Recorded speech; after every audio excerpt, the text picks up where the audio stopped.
They present. Yes. These are your plans. They are correct.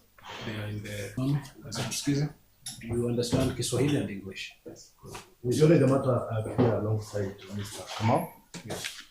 For the state.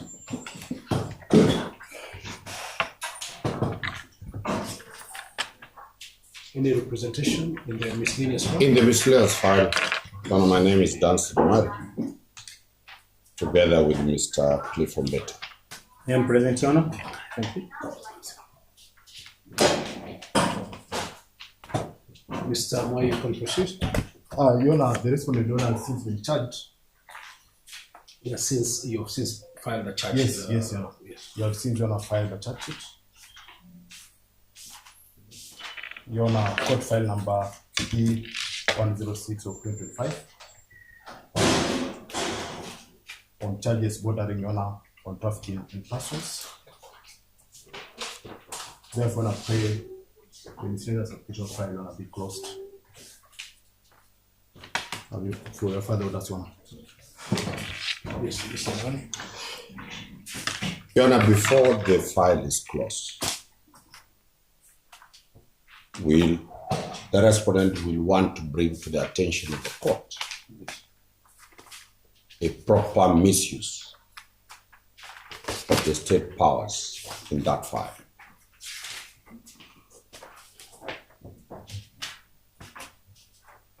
Your Honor, the respondent was arrested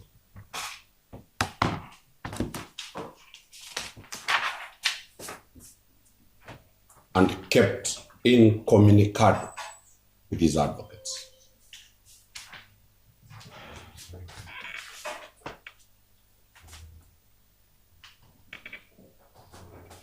He was brought to Kahawa Law Courts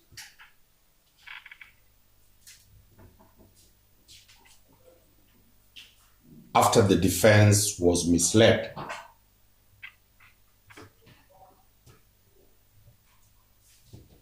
to go to Milimani Law Courts.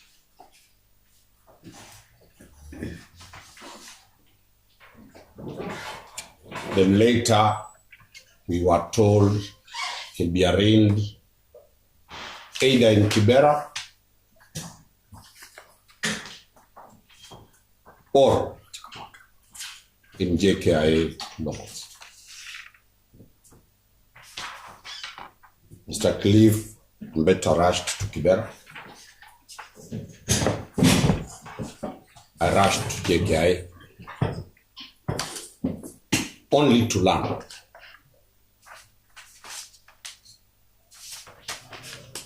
the respondent has been arraigned at Kahawa Law Courts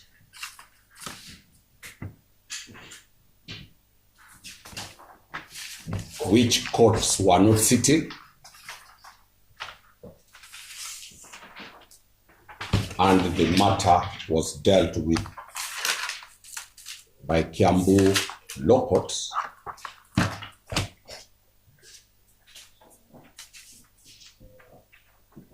and unrepresented. The respondent was condemned to custodial orders of 10 days.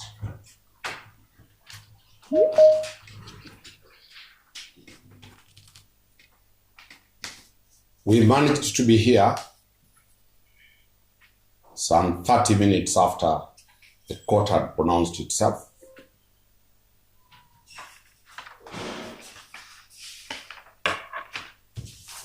And after looking for the respondent, we found the respondent in this building here, not the court, because the magistrate was not present. In the custody of the investigating officer.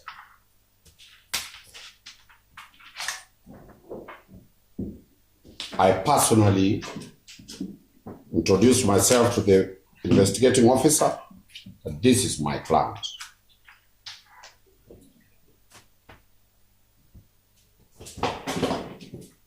The investigating officer said, I cannot talk to my client.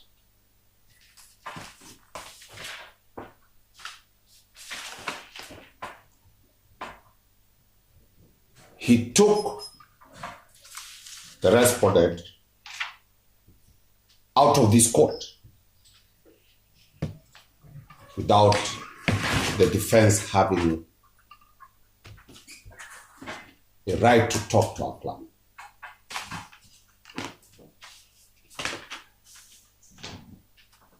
I instructed my client to stop recording the statements that were being recorded. The officer said he has instructions from above.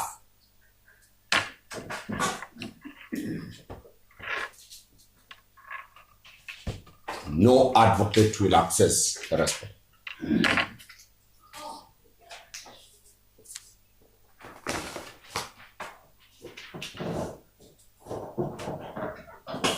Me and Cliff, we don't own guns to use, we obliged.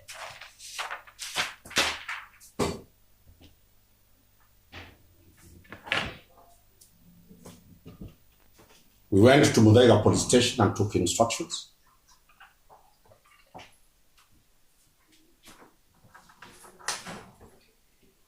And we were instructed to sue the investigating officer by his name.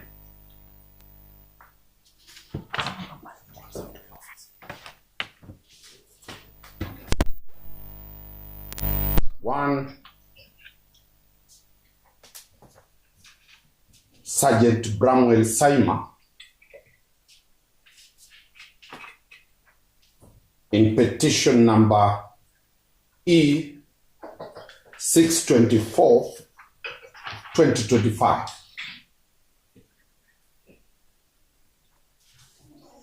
Before Justice Lawrence Mugambi for violating the rights of the respondent. The judge gave directions. We serve the investigating officer physically. Your Honor, the court seems to be muted. Also. Mr. Judge, can you hear us now?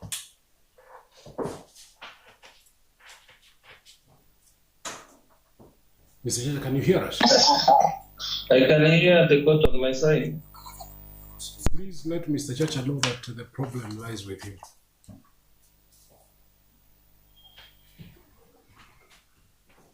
Ask him to check his device. Otherwise, if the other parties can hear us, then I think the problem is not originating from here. Mr. I can proceed. You can proceed, but I will kindly advise, given the very strange... I'm laying the basis for the plea, how the plea comes before you today. This is the reason I'm laying the basis. Yes, and I'm advising that we have... we have limited time. Yes, we are limited in terms of time, please. Your Honor, immediately the investigating officer was served.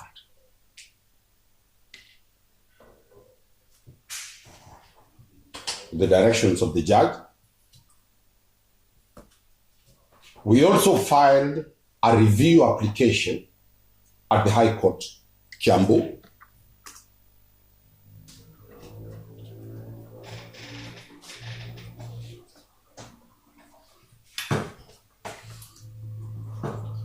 The investigating officer refused to pick because the judge said physically. He refused to be served by his phone number. Today in the morning, the court process servers who were present attempted to serve him. He threatened them.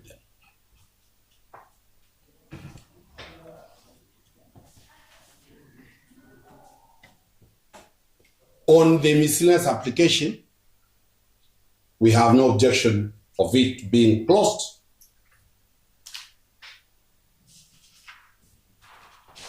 We shall deal with that question of the investigating officer when the plea will be read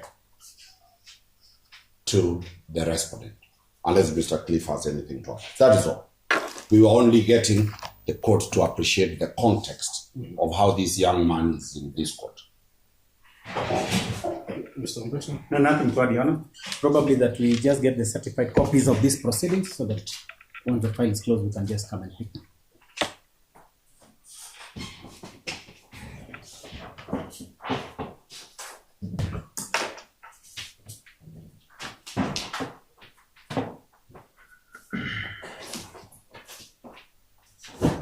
Mr. Moy, you wish to put anything on record? Those are separate issues, which Honor do not relate to Honor to the closure of this miscellaneous application. I believe Honor will be addressed to Honor in the right forum, Your Honor. I don't wish Honor to respond.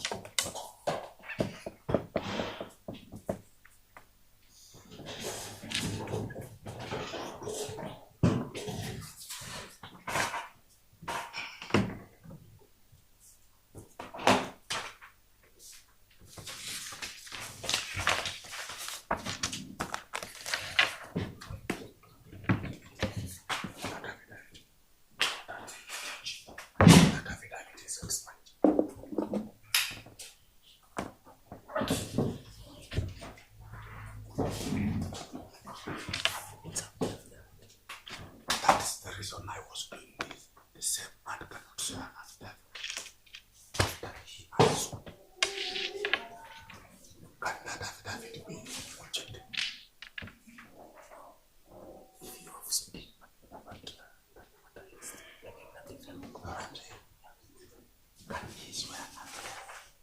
This miscellaneous file is hereby therefore marked as closed. The respondent will now answer to charges in the criminal file number E106 of 2025. We will now proceed to that matter. E106 of 2025, Republic versus Edward Kamau Gituku. Your Honor, as stated, I appear alongside Honor Mr. Kamau for the state, Your Honor. That matter. In that matter, Your Honor, my name is Danston Umari and Mr. Cliff Mbeta. Before the charge sheet is read, we will want to deal with a preliminary question of law over this matter.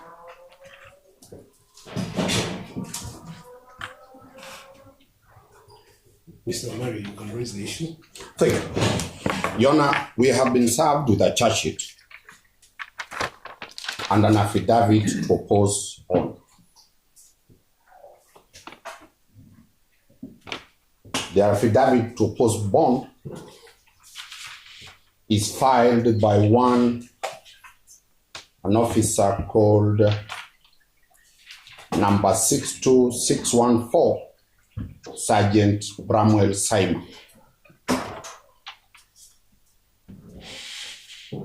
This affidavit is dated today, the second day of October 2025.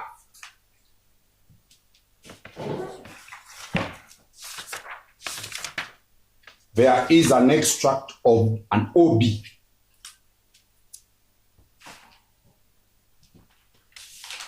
a threatening report of an OB extract dated today. That is annexed to the affidavit. In the affidavit that the affidavit to post bond. The OB is for 1st of October 2025 by the said officer. We have brought to the attention of the court that the accused has sued that officer demanding compensation of Kenya shillings 10 million.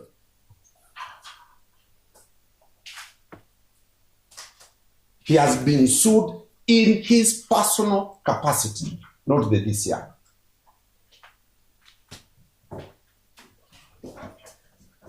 faced with that reality,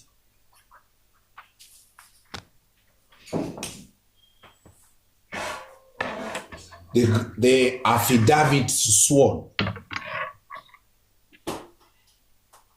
after one has been sued cannot form part and parcel of the proceedings or evidence in this court. The accused is ready to take plea on condition that this affidavit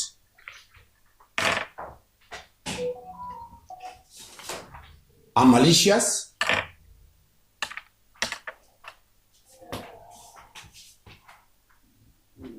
the 10 days the state sought ended immediately. The accused person sued the investigating officer. We have instructions to push that agenda to the DCI himself over the conduct of this officer. It is not the conduct of the National Police Service. It is the conduct, misbehavior of an individual. Your Honor, we urge that that affidavit be expunged. The accused person takes plea. We argue on other matters. That's all. Unless Mr. Cliff wants to add it. There's nothing. Your Honor, I'm going first before Mr. Kamau also addresses the court. Your Honor, the matter before court is a criminal matter. Separate, Your Honor, from the matter which, Your Honor, the defense has filed before the High Court, and which, Your Honor, is yet to be determined by the court to find whether, Your Honor, the allegations against the IO are watertight, Your Honor. This matter, Your Honor, was investigated by the said IO,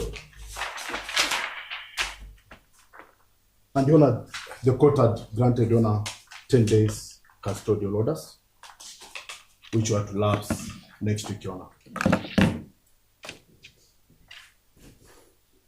Your Honor, he has finished his investigation in record time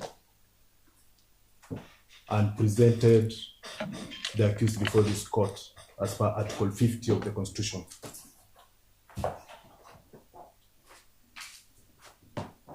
Your Honor, the said affidavit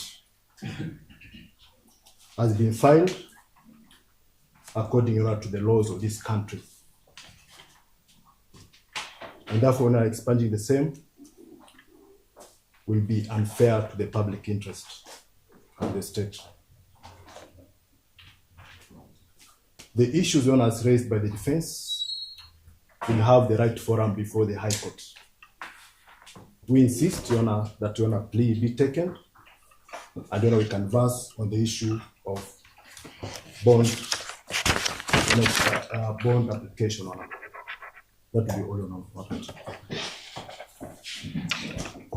No. Your Honor, Yes. just to add, the council rules on a point of law.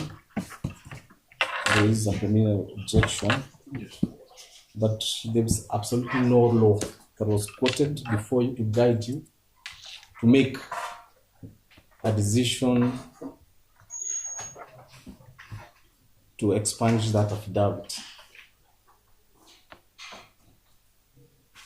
That is number one. Number two, the issues that have been raised by counsel for the accused persons, which they have clearly indicated to you that a petition has been filed in the High Court. Those issues are separate and they are in the High Court, and the High Court has not determined the issues that have been raised. And there are no orders also barring the investigating officer from continuing with this case as an IO, working for the DCI, or even to act in his own person. So therefore, Your Honor, The affidavit has been sworn by the right person, being the investigating officer, and the same is rightly before you. And we pray that you disallow that application by counsel to expunge it from record. That's all then. Thank you.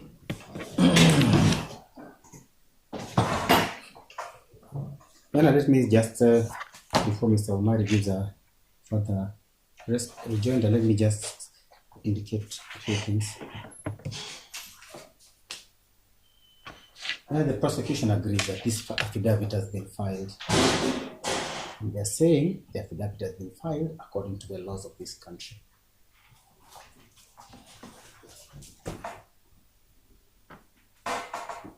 This affidavit has not been filed in the High Court. The reason the High Court was mentioned here is to show you that there is a process that is going on. And that process involves the investigating officer. And it includes the issue of the fundamental rights of the accused person. How can you then be told that you need to ignore that affidavit? Yet when you sit there, you sit as an arbiter. The accused person has come to you to complain that he is suffering and he feels that his matter is not going the right way. And when you look at the dates of the affidavit and the documents that we are having here, it shows you clearly, Your Honor, that this matter that the prosecution is talking about has been filed days after the matter had been filed in the High Court. So the question that Dunstan Omari, my colleague, was asking is, would there be some objectivity from the investigating officer? Would he be wanting to take it personal? The answer is obvious. It is yes. It doesn't have to be that we wait for the High Court to determine the matter. That he has been sued brings up issues. And of course, as a human being, he would want to react.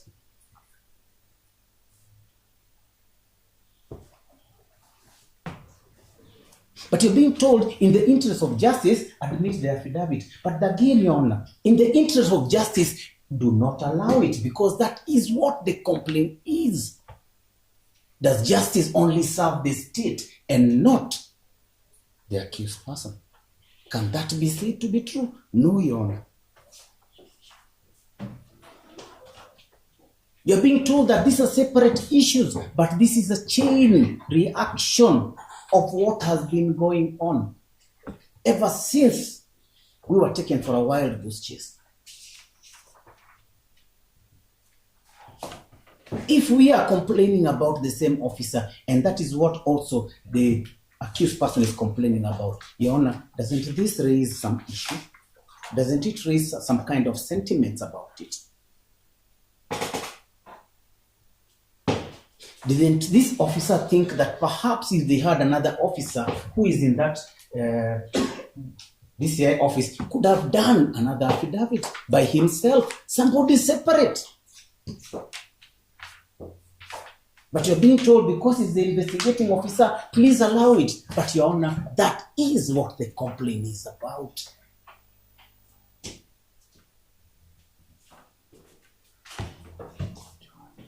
But you're being told Article 50 is clear. But Article 50 also says the process must be fair. The trial does not only start, the trial starts even from the moment the accused person's charge sheet has been brought to court. The trial has started.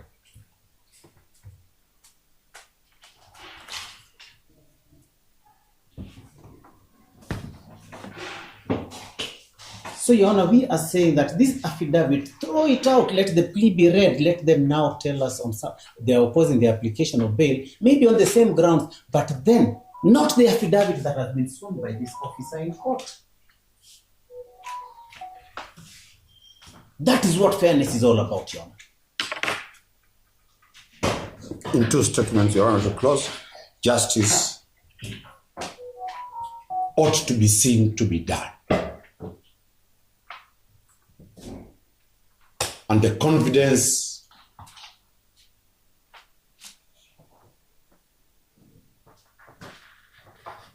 the accused has confidence in the court. The accused has confidence in the prosecution. The accused has confidence in the office of the director of criminal investigation officer. He has a personal issue by the investigating officer. Another investigating officer can be assigned this matter. But for now, the court, we are seeking that affidavit be expunged for fairness to be seen, and he's ready to take plea and prove and meet his accusers. That's all.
Let me just make a brief rider before I give my termination. Yes.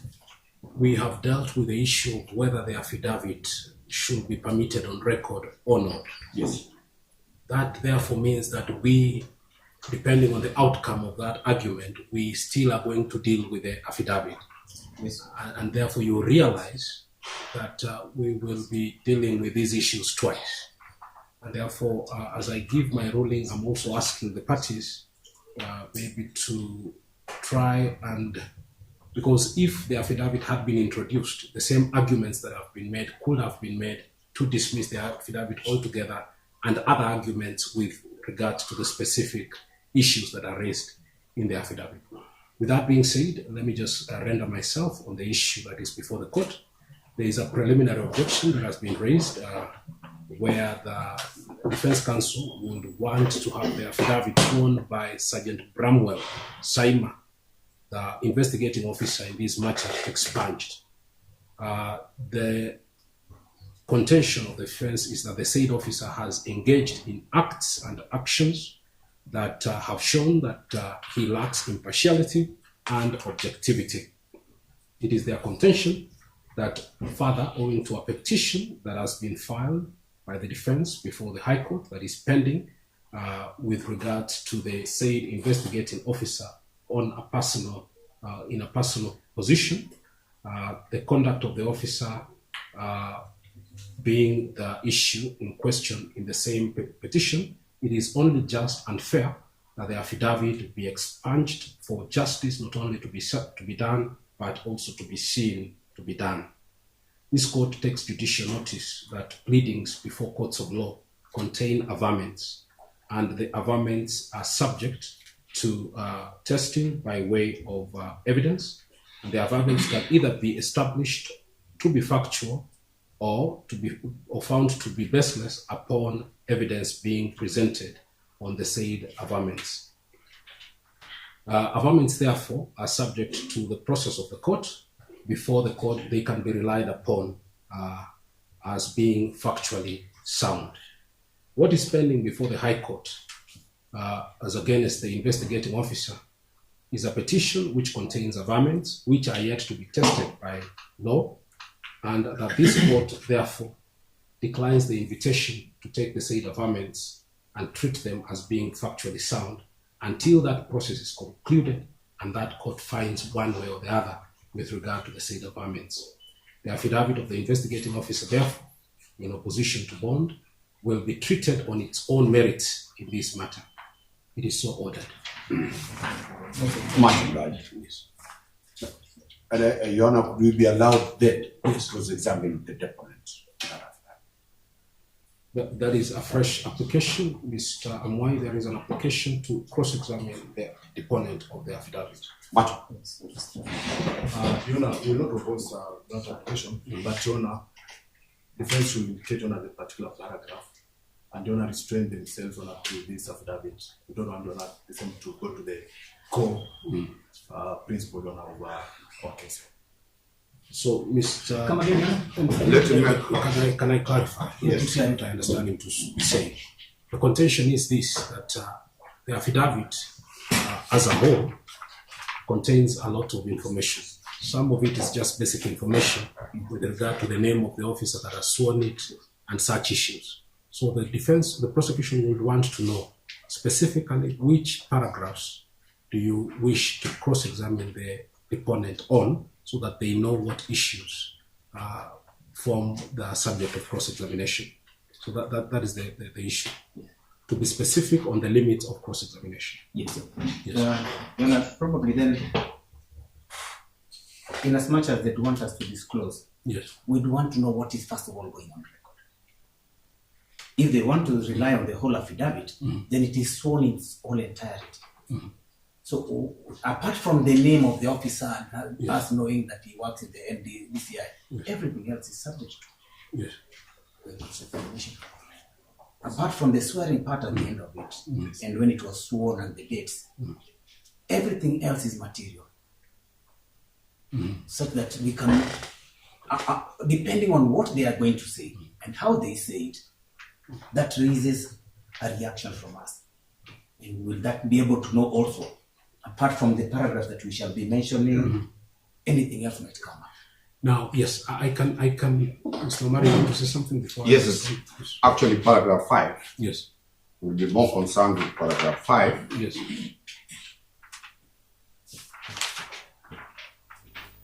We'll be more concerned after paragraph 8. There is dated at Nairobi. It doesn't have a paragraph. That one will be more concerned about when this was, when it was sworn. Okay. Then we will be in paragraph 5. The whole of paragraph 5 C brings in the threat, the OB. So paragraph 5 as a whole. Yes. And paragraph and 8. their annexures mentioned in paragraph 5. That's and the annexures mentioned in paragraph 5. And the question of dates, because the dates are not in the paragraph. That's all. What I'm going to do is I will allow the cross-examination, and I will going to strictly constrain it in terms of time.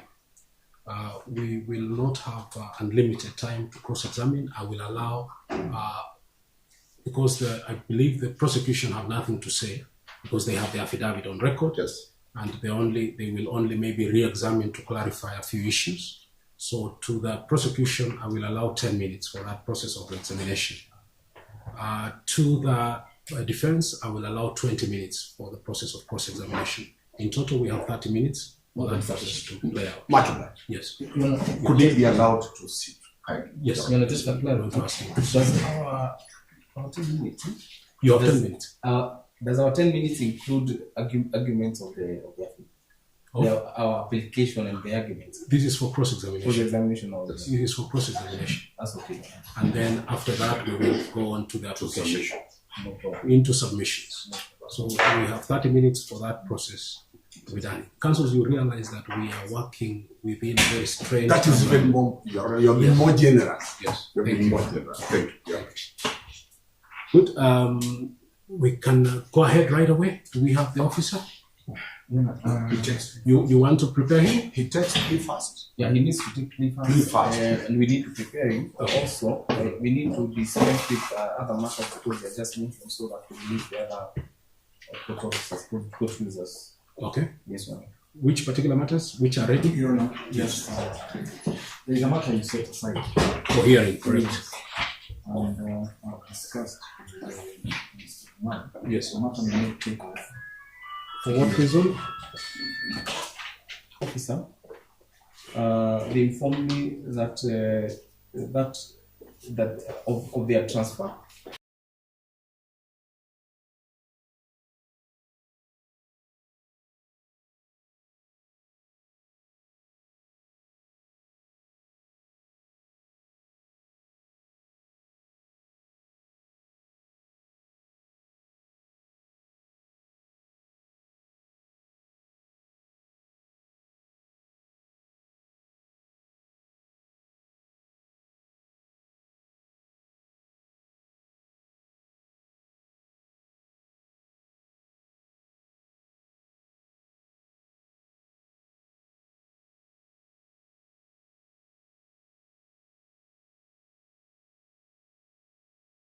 Because I think it is after the mention last week.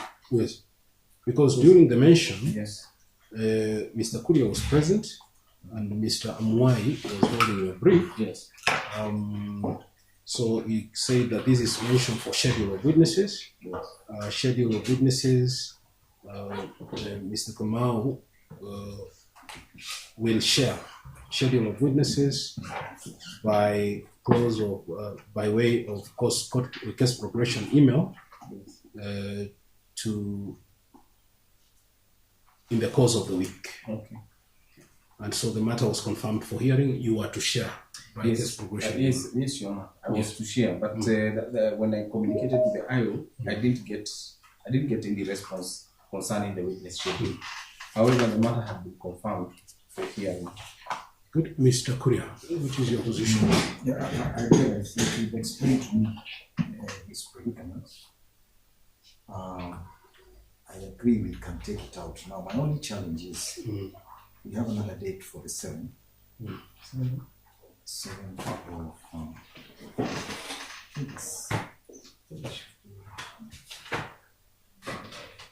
Will the matter be proceeding on that day? So, what I'm suggesting? 7th of October. 7th of October, that is next week. Yes. Your Honor, I propose that we retain that date. Yes. Because now I have the contact of the IO that has been assigned. Yes. And we have police officers that are ready to testify, that will be ready to testify. It is next week. The IO is present? No, the IO is not present. I talked to the IO for the phone, so that we do not lose that date.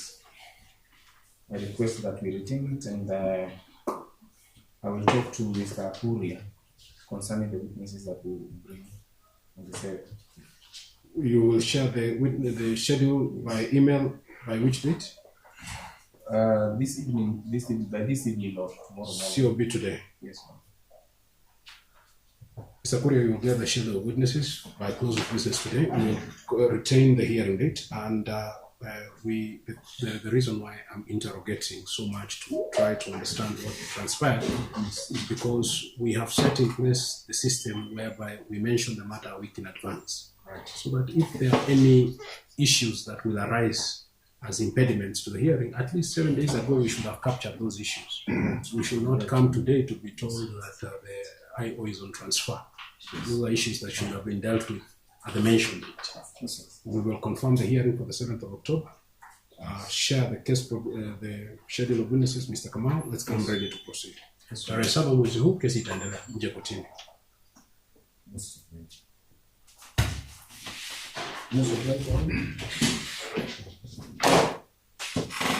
Any other matter for mention?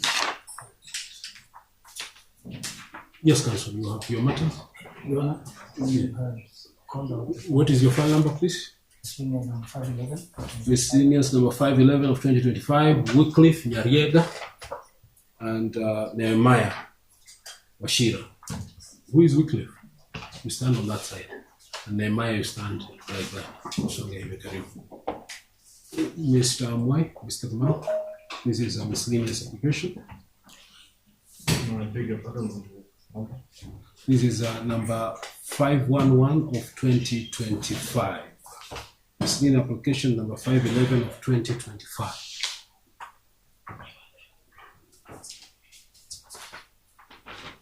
You know, I paid a lot of business side. This one, I have it. Yes. I pay for the statement. Yes, Mr. Mwai, maybe briefly, so that then we can also hear. Yes. You may be seated, Counsel. Yes. Our application is dated 2nd of October this year, supported by a sworn affidavit of Chief of number 236 124, Chief Inspector Arthur Kennedy Onyango, detective attached to DCI headquarters, Serious Crimes Unit. It seeks for 14 days to hold the respondents at Ndaiga Police Station to conclude your investigations and any other orders that this court may deem fit to grant.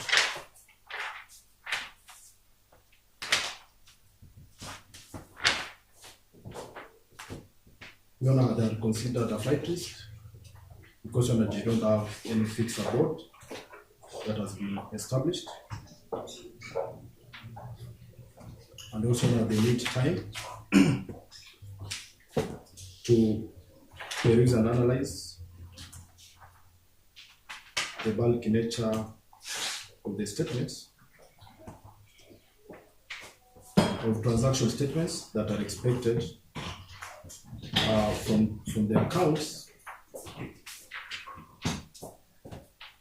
that the accused person are alleged to have. These are from the bank accounts? Yes, from the bank accounts.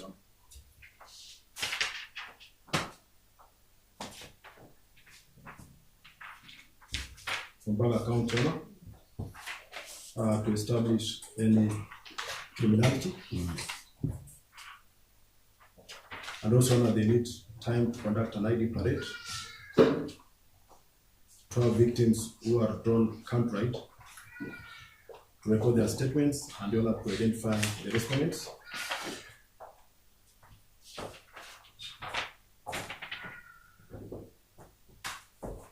Your Honor, this matter, Your Honor, emanates from complaints from victims who are alleged, Your Honor, to have been affected by criminal acts of the respondents, Your Honor, before court, touching, Your Honor, their bank accounts. Your Honor, the other elements in our affidavit captures, Your Honor, the full analysis, Your Honor, of the iron. When we pray that, Your Honor, will be granted 14 days.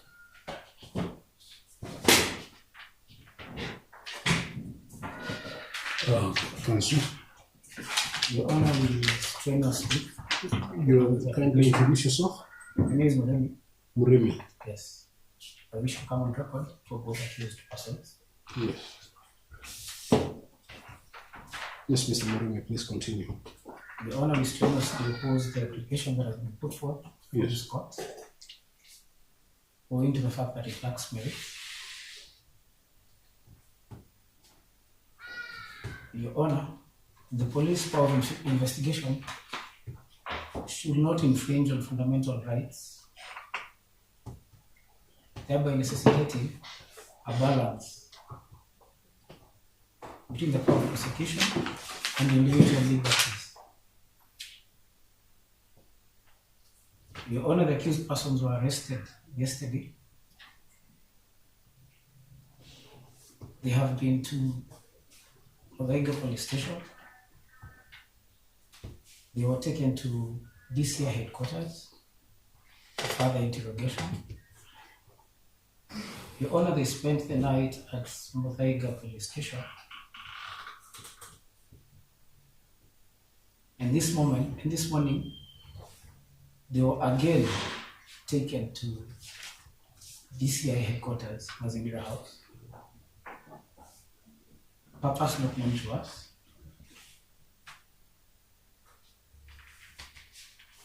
Your Honor, in the circumstances, we believe that this is a matter that has been a wild goose chase for the last 2 years. It has been a wild goose chase for the last 2 years. The investigating officer has averred in his affidavit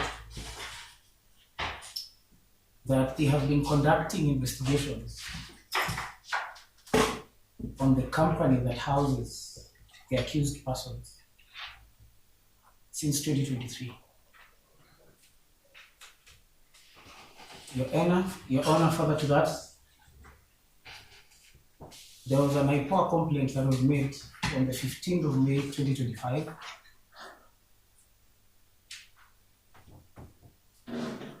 by the said company against this particular investigating officer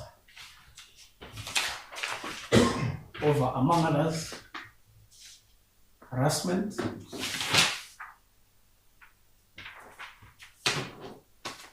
and wrongful prosecution.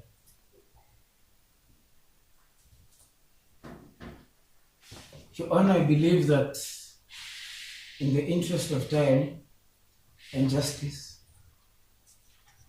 that he who comes to equity must come with clean hands. And in the circumstances, Your Honor, I believe that there is more to this matter, rendering it a vexatious and a frivolous move intended to umbrella the ongoing investigations against the IPOA. Your Honor, we do not have guarantee. Having been in the matter since 2023 and following up, as alluded, that they are conducting investigation, is 2025 October. you have no guarantee that even once the 14 days are granted, they will be in a position to give us sufficient evidence pinning the accused persons on the allegations put forth.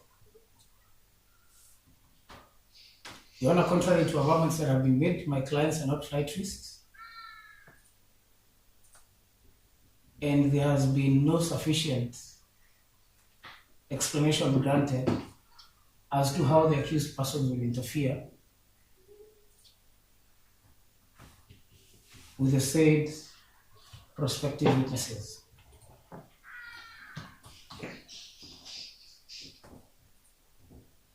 Your Honor, I believe if the 14 days are granted, it will be a travesty of justice owing to the nature of this matter. In light of those sentiments, Your Honor,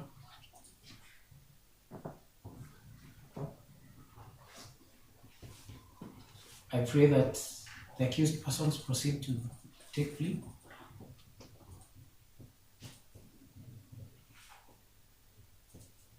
unconditionally. Lack of the same, pray that they may be released and granted bail pending investigations.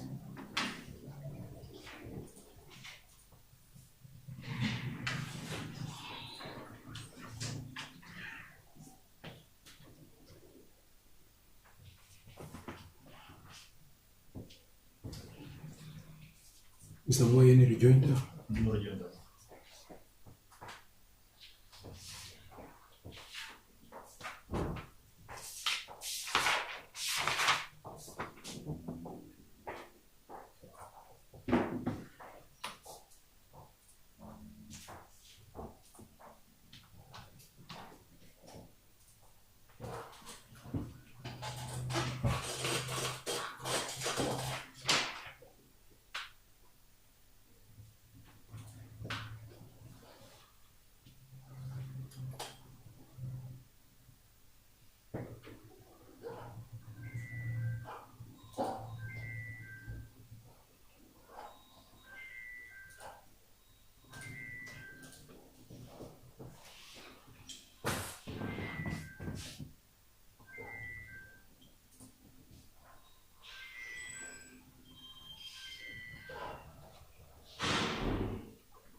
Let us have a mention in 14 days.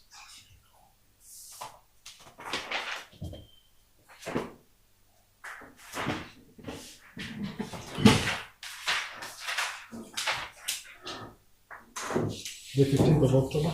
15th of October. Continue, Tiana. Now, this is the decision of the court. The application by the prosecution seeks to have the respondents detained for a period of 14 days pending investigations. The main contention of the prosecution is that the respondents are a flight risk and that they are likely to interfere with investigations should they be set at liberty. That the complainants are persons well known to the respondents and that these presents a risk of interference should the respondents be released on bail and bond. Further, the applicant contends that they wish to have the respondents in custody as they will be organizing for identification parade to be conducted. I have perused the entire affidavit. I do not find any justification for the detention of the respondents pending the investigations. The allegations that they have not fixed the board and that they are likely to interfere with investigations are both unfounded. There is nothing that has been tabled before the court to show why the investigating officer is unable to establish the place of abode of the respondents. Neither has the court been told how the witnesses will be interfered with, apart from the investigating officer simply stating that they are known to the respondents. This does not suffice. In the end, therefore, I find no merit in the present application and proceed to order that the respondents will be set at liberty upon depositing cash bail of 50,000 shillings each, with one contact person each, pending investigations. The respondents are to cooperate with the investigators in the course of the investigations and are to avail themselves at the request of the investigating officer upon being given 1 day, at least 1 day notice in advance. This is to allow the investigating officer conduct processes such as identification parades. It is therefore ordered that upon deposit of Kenya shillings 50,000 cash bail with one contact person, the respondents may be set at liberty. The matter will be mentioned on the 15th of October 2025 for further orders.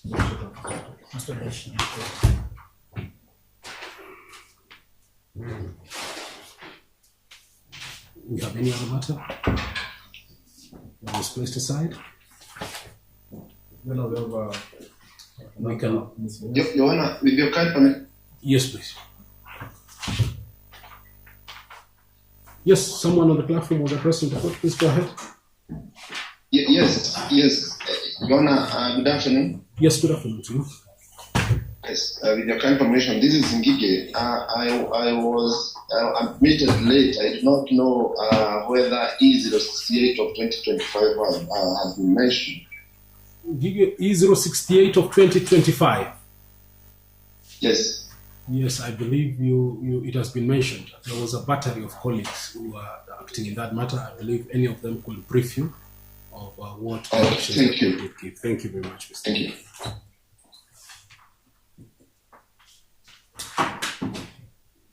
We have one more file that was placed aside at the behest of Mr. Mashira earlier in the day. Maybe we can get directions on that.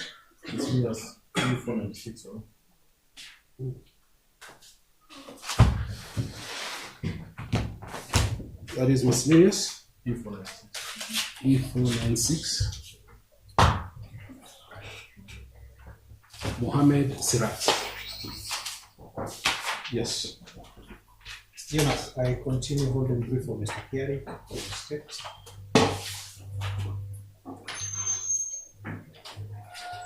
Mohammed Sirat.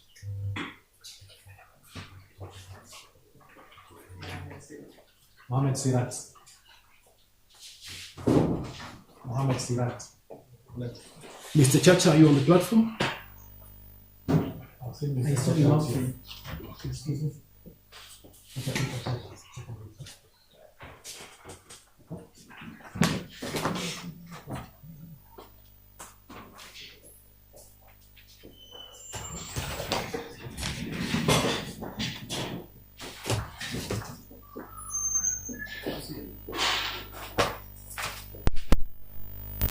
As we wait for Mr. Chacha, Mr. Mashira, there is also another matter, E049 of 2022, Miriam Owaso Aywa, which was placed aside early in the morning.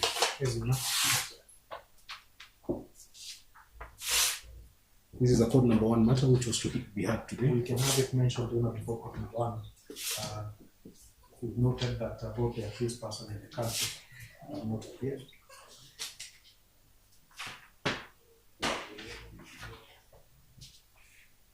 We have it mentioned next week before code number 1.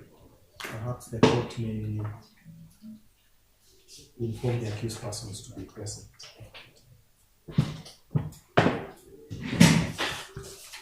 Let's have a mention before code number 1. We can now the 9th of October, before court number 1, case progression email to be sent out to the defense counsel and the accused person. Most of us.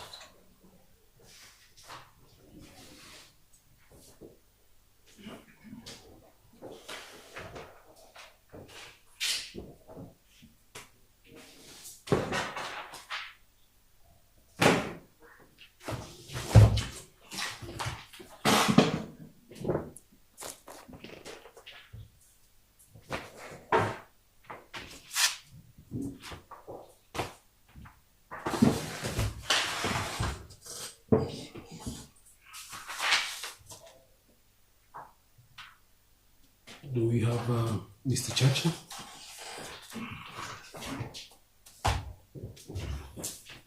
Can we then continue to take the plea? Can we proceed to take the plea in? Yes. Let's take the plea. Yes.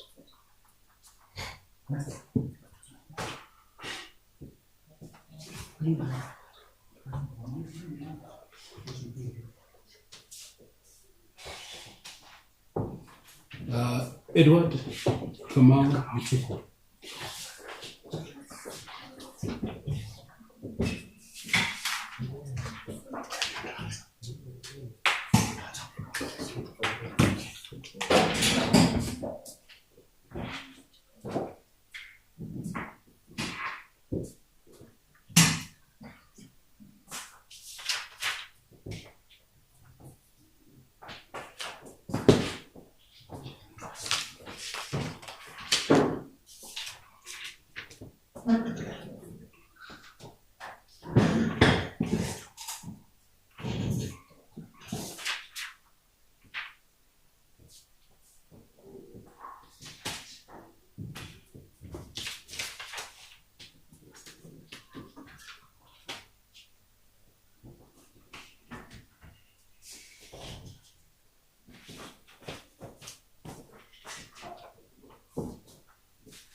I will now go ahead, Mr. Edward Kamau Gituku, to read out the charge. You will kindly pay close attention. You will be required to answer thereafter whether the charges are true or not true.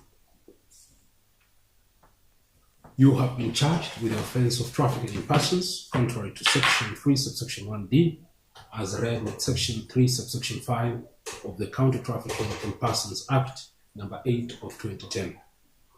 The particulars of the charge are that you, Edward Kamau Gituku, on the 24th day of September 2025, at Great Wall Gardens in Athi River area within Maboko Sub-County, Machakos County, jointly with others who have not been presented before this court, you trafficked by harboring 22 Kenyan nationals whose names are as per the charge sheet for purposes of exploitation by means of deception. Has the charge been understood? Have you understood the charge? Yes. Is it true or not true? It's not true.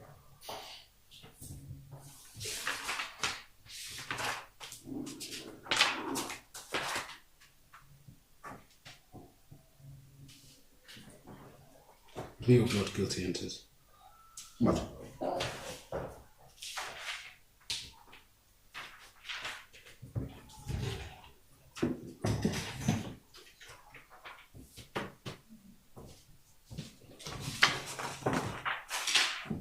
We can now then proceed to have the process of cross-examination. Mr. Amwai, you had indicated that you are opposed to bail and bond based on the affidavit of Sergeant Bramwell Saima.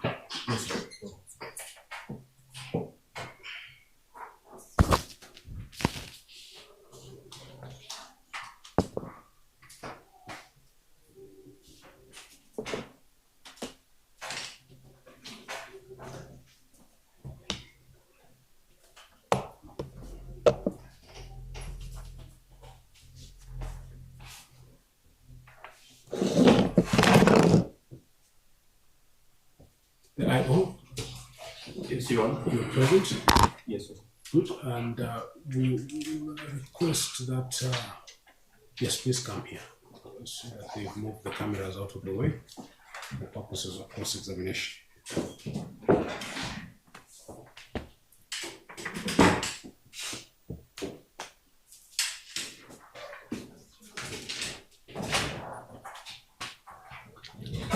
I will ask the court assistant to set the time at 20 minutes. Yes, You can proceed. Yes. Mr. Sergeant Brown. Yes, Your Honor. Let him be sworn before we set the time. He will swear himself, and then you can set the timer. I swear by the Almighty God that the evidence I will accuse before this court shall be the truth, nothing else but the whole truth. So God help me. Yes, please carry on. Yes, Your Honor. Sergeant Brown and Saima, Yes, Your Honor. you arrested Edward Edward Gituku on what date? On 24th September 2025 at night. Last night. Yes. How many days is that from that time? As in what? As in the number of days, that is what I'm asking. How many days since the day you arrested him? Up to now. You know, I'm not getting the quantum. What do you want between the days? Forget about these things about quantum. I'm asking you a very simple question. From the day you arrested him until today, how many days is that now? Maybe you can use your calculator and calculate. No, sir, please answer my question. We are not going to have that exchange, and please don't be insolent on me.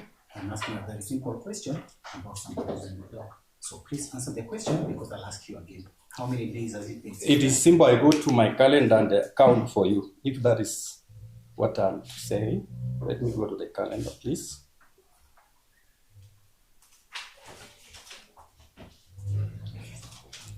Do you have the calendar here in court? Do you have your phone? Yeah, I'm trying to do by my phone. It's kind of hanging.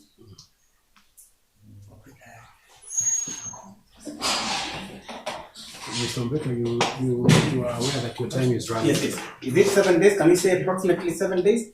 I'm not sure. I've not counted, Your Honor. I can say 8 days? 24, 25, 26, 27, 28, 29, 30th, 1st, 2nd. That makes it 9 days. Of course, that is 8 days because we are not through. Okay, let's say 8 days. And since when you went to that house to arrest him, was it in a residential place? Yes, a rented house. It's a rented house. Yes. Who has rented that house? Edward, the accused. Edward, the accused. Now, that now confirms that he has a place where he stays, isn't it? That's not a true place of abode. Did you find him in a residence that he has rented? There were quite a number of people. Did you find him in a residence that he has rented, sir? True. Thank you. From that particular day until today, he has been in your custody.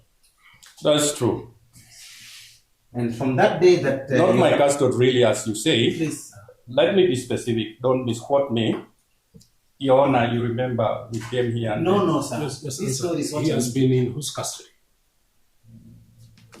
He's been in our custody at Mutaiga Police Station. In your custody at Then, Mutaiga Police Station. eventually, at the...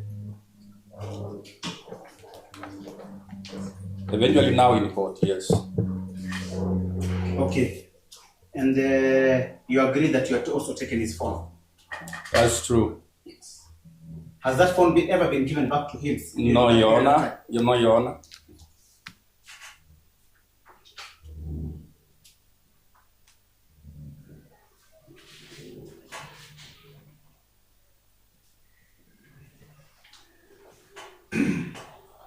Since that time that he has been there, has anybody complained specifically about him threatening anyone? No, Your Honor. No. Has anybody complained that he has interfered with this case? Him specifically? No, Your Honor.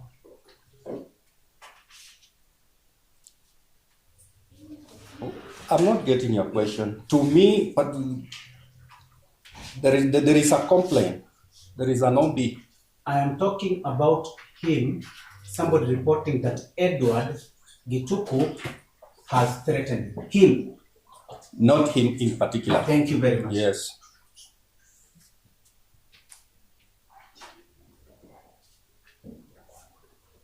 Has he, in any way, that you know of, made any plans to abscond? No, Your Honor. Have you, within your knowledge, known that he has made any plans to maybe buy some ticket to travel? Things that you know for a fact. No, Your Honor.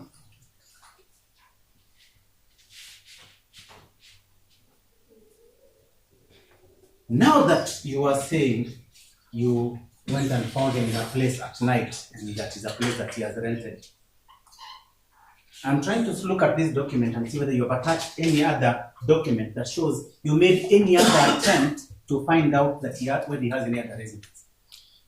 Your Honor, that you say he has no fixed abode. Your Honor, that evidence will come later. No, sir. Today is what we need. It is what you have said in your document. Have you said it in your document that he has no fixed abode? Your Honor, we have that evidence which we are yet to supply to the defense. Yes, sir. And this is the document that you are asking the court not to grant him bond. And in this document, I'm asking you, have you attached that evidence? There is that evidence, Your Honor. Have you attached it in this affidavit? I have not, Your Honor. Thank you, sir.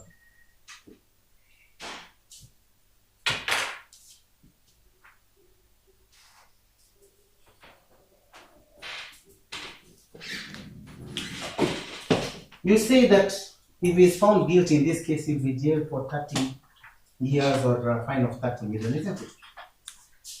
True, Your Honor. What if he succeeds in winning the case? What happens to him? That will be his luck, Your Honor. Thank you very much. So therefore, he can also win the case, isn't it? It's fine.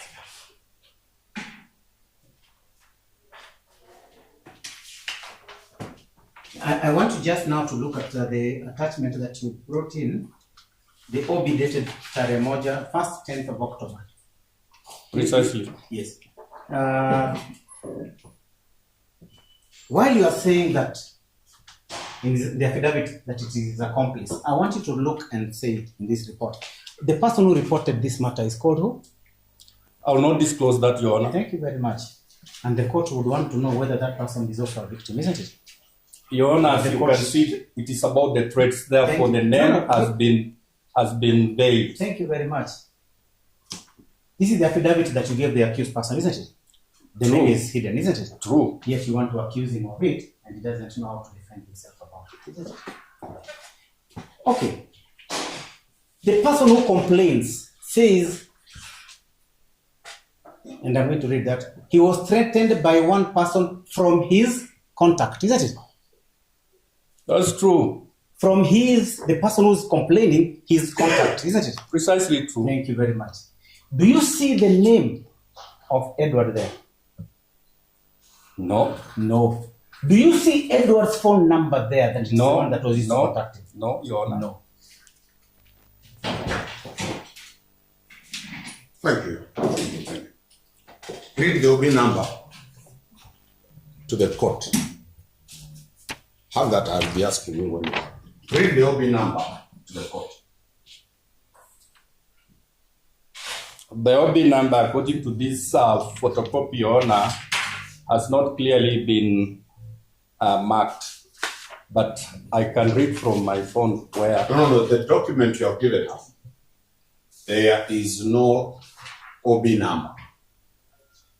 Already it's there reading.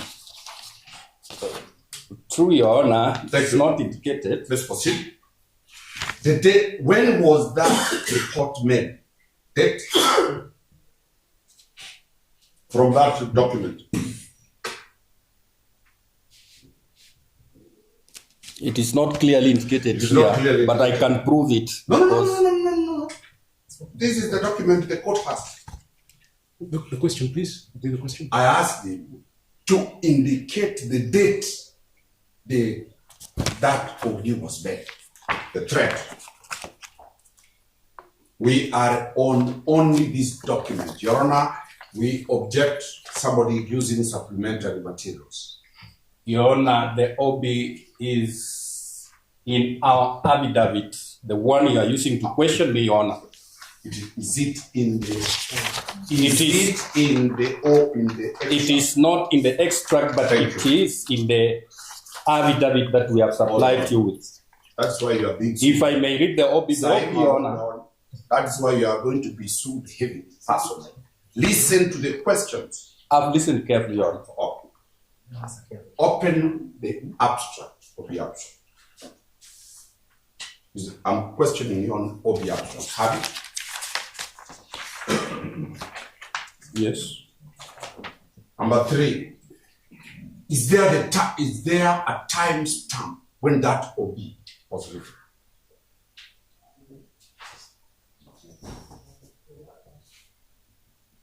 Say the yes or no. Yes, 341. What? That this is 11:34 hours. 11:34 hours. Yes. Of which date? I can see from the top it's indicated. No. 0.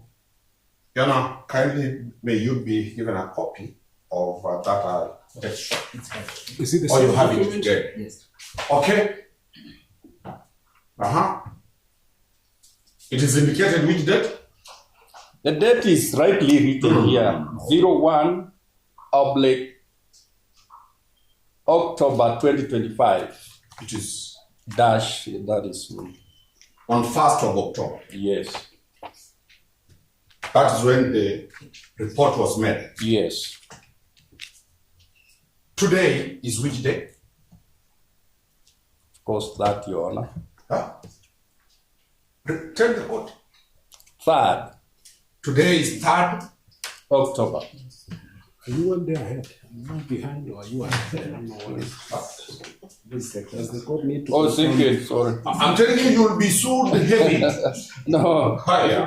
It's second. We have started. It's second. It's second, Your Honor. Today is 2nd. You may be sued even for forgetting the day. That's what I'm saying. That's given, Your Honor, because of I'm a human being. Carry on. Okay.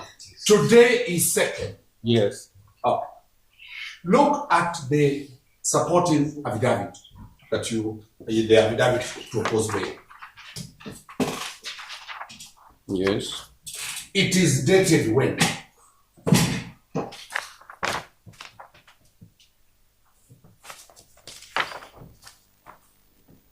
Second.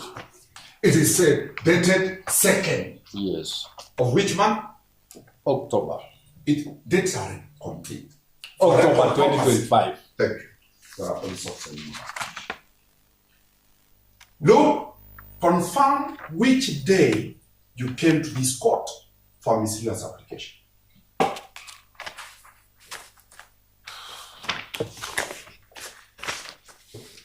On 26th, Your Honor. September 2025. Thank you. The threat was done on 1st. Yesterday. Who says that, Your Honor? Yes, sir. The date of the report. Your Honor, this is a report. The date may have varied. Okay. Read the content. Has the OB extract indicated when that threat was issued? Read it, the whole extract. Your Honor, the contention of this argument may be referred to Just answer the question. Answer the question. Be very careful on how you answer to us. Yes. You are not under you are an officer of this country. Respect that crowd there. Read the extract, the content in the extra. It's not there. It is in that extra. Avoid your personal diary. No, it is here. Place. So, officer, the question is: does the body of the OB contain the date of the alleged threat, when the alleged threat was made? Just by going through the body. It doesn't indicate. It doesn't indicate. Which police station was that report done? Ngong, Your Honor. Huh? Ngong. Which? Ngong Police, Ongata Police Station. The OB was done at Ongata Police Station. Yes. Who booked from that OB? Which officer booked that report? Your Honor, it is not indicated here. It is not indicated. Who booked that report?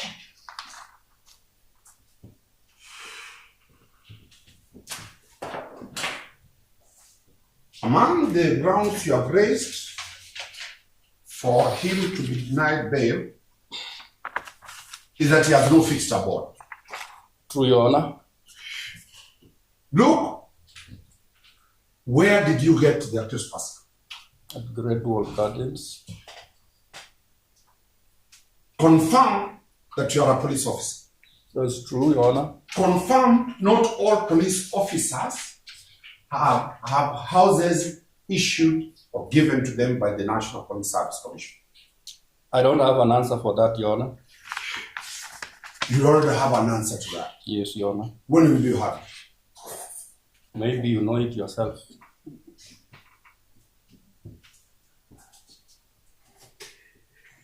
And I could witness answer.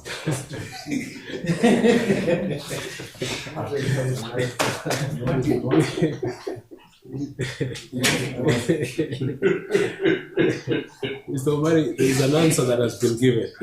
I will accept the answer. It's a history. My own years of practice, I've never laughed in court. But this one is the first time the media will capture me excited in court by the answers of the officer. There is an answer to the question, Mr. Omari. Your Honor is simulating the office of the police. You've answered the question. The court has taken it. Yes. Do you know people rent houses? Yes, Your Honor. Is a rental house a fixed abode? Sometimes it can be, sometimes not. We have no further questions. Thank you.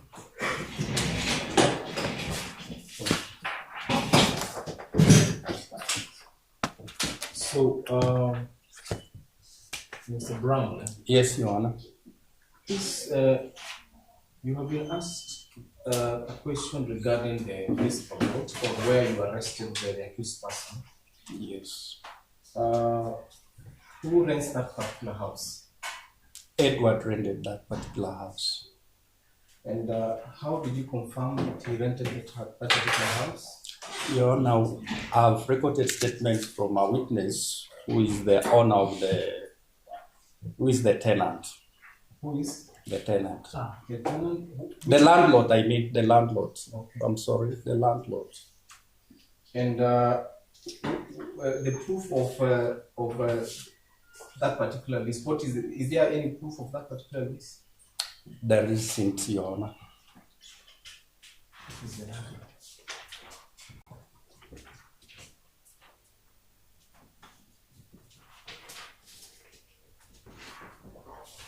So what sort of an agreement did the landlord and the accused person enter? Your Honor, there wasn't an agreement. Was there any written agreement? No written agreement, Your Honor. So what sort of a house or what sort of an arrangement did they have? The arrangement about the housing there is that you rent and pay on daily basis. Yes, Your Honor. You rent and pay the unit on daily basis. On daily basis.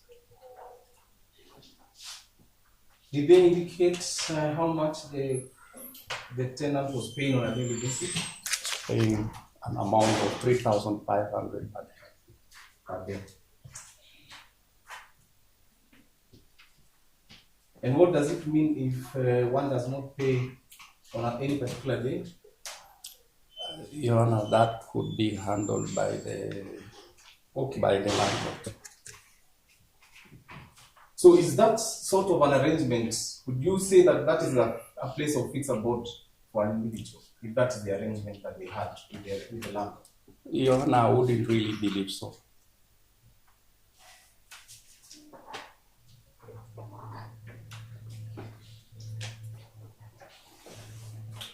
Let's talk about the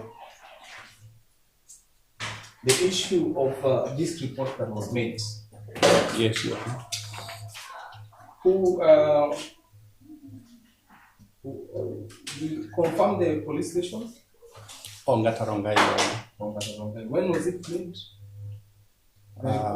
It is indicated here on 1st. On 1st of October. Do you have information on when this victim received this particular threat? Your Honor, the victim is yet to record a statement. Yes, Your Honor.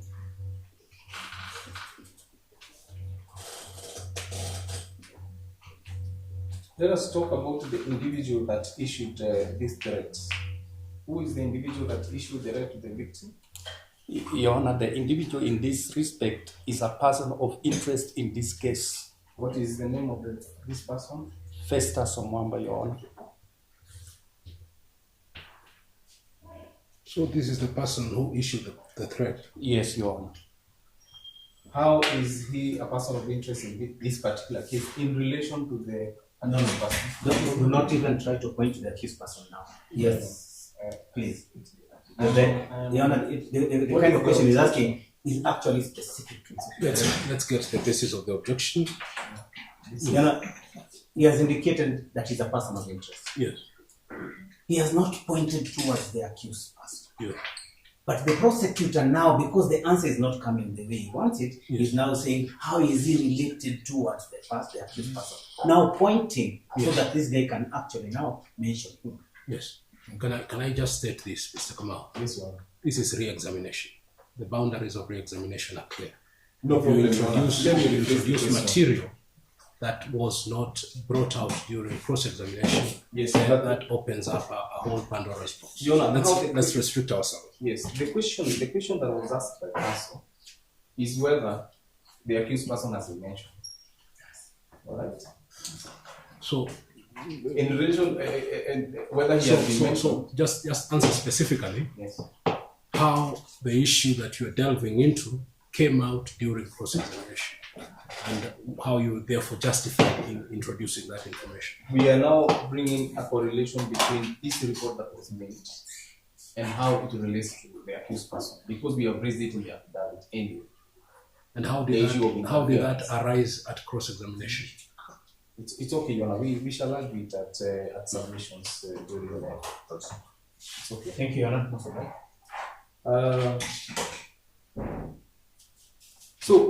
What is you have said concerning just a minute? The individual who issued the threat and who is the complaint, who is the subject of the complaint, in the OB extract, you gave a name, Festus Omwamba. Was that the name? Yes, Your Honor. Carry on, Mr. Kamau. So what did you say was who is Festus Omwamba in regards to your case? Your Honor, Festus Omwamba is the co-associate of the accused person. I believe that is what was objected to. Okay, no, I will leave it out. It's okay.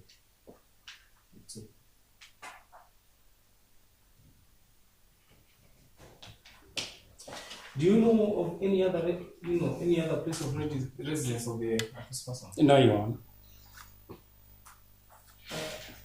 Do you have any information regarding his family links No, Your that Honor. could give us You know, we No, Your object. Honor. He cannot re-examine on matters we asked. We never went to the question of his family.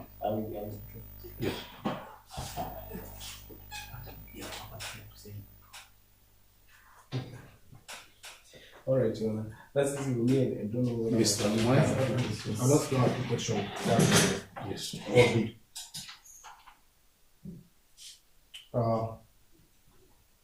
Confirm that you've presented an OB expert. Yes, Your Honor.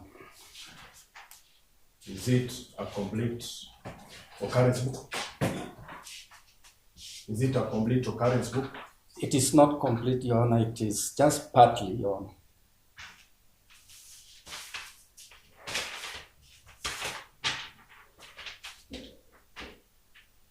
But you confirm you presented the OB number in your affidavit Yes, Your Honor. pertaining that issue? Yes, Your Honor. No further question.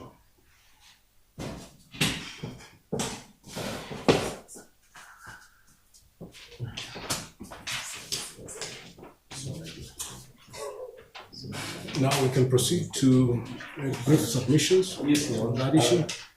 Can we also share time, Mr. Kamau? How much time? I believe For the entire, both sides, I'm going to allow 10-10. 10. Yes. No problem. That's okay. I'll quickly go to the affidavits. Thank you, officer. You may be seated. Thank you, Your Honor.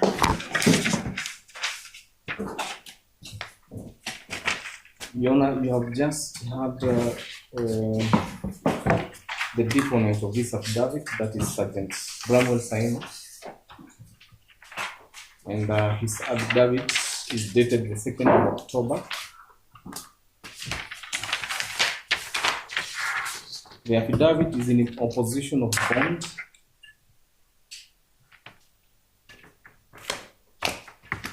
Your Honor, just to lay the legal basis, Article 49 of the Constitution provides that of the rights of the accused person, of an arrested person, that they be brought before court within 24 hours.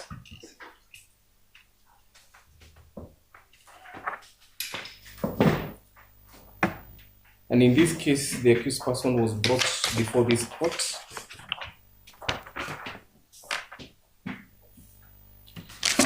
And on the 26th of September, and we were granted the days that we sought, 10 days. He has been presented before you today, and he has taken plea.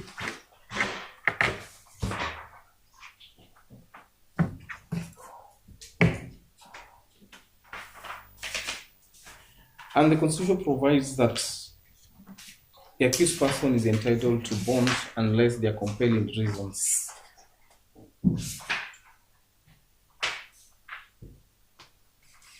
This bond, this affidavit specifically is to raise the issues that we have with the accused person being released on bond at this point. Just a brief facts is that the accused person was arrested on the 24th at Great Wall Garden, and at the time of the arrest, he was harboring 22 victims of human trafficking.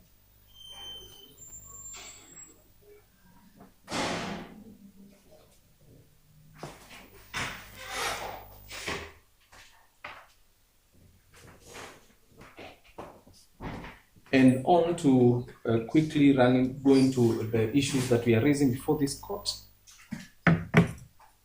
is that if the accused person is released on bond this day, he is likely to interfere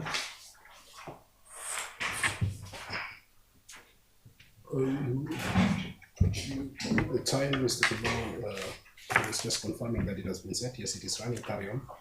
Yes, he is likely to interfere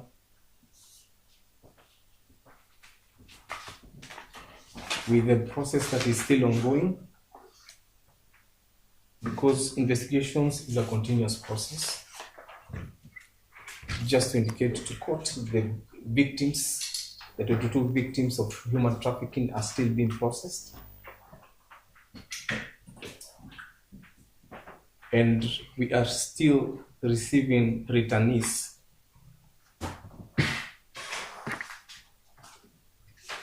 from Russia. Your Honor, let me object to that application because that is now a creation by the prosecutor. There is nothing like that, returnees from Russia or processing that is in the affidavit. He can't submit on something that was not even said by anybody. Yes. On to the second issue, Your Honor. Yes. The victims of these 22 victims are vulnerable at this point. They are persons that were known to the accused person, or are still actually known to the accused person. And there is the risk of them being victimized or re-victimized or dissuaded from testifying in the case against the accused person. Your Honor, there are reports that were made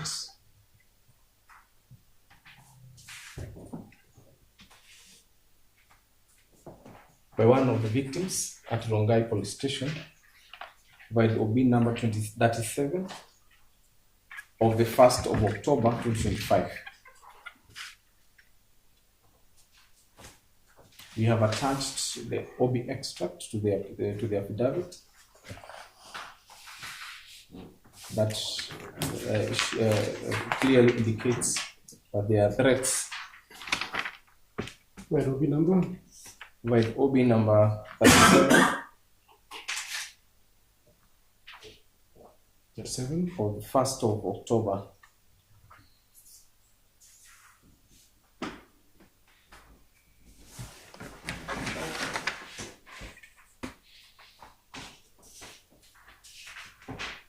That was reported by one of the victims.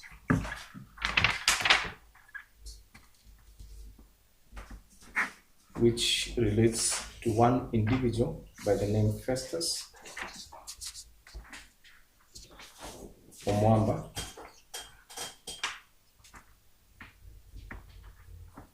person of interest still at large.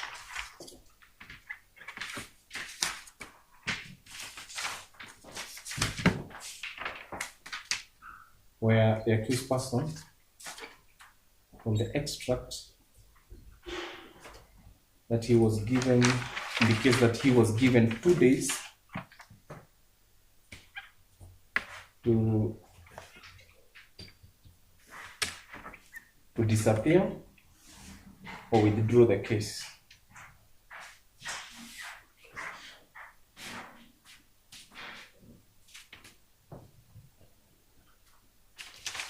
That is contained in the OB extract? Yes, Your Honor. The other issue is in relation to an accused person having no place of fixed abode or known fixed abode.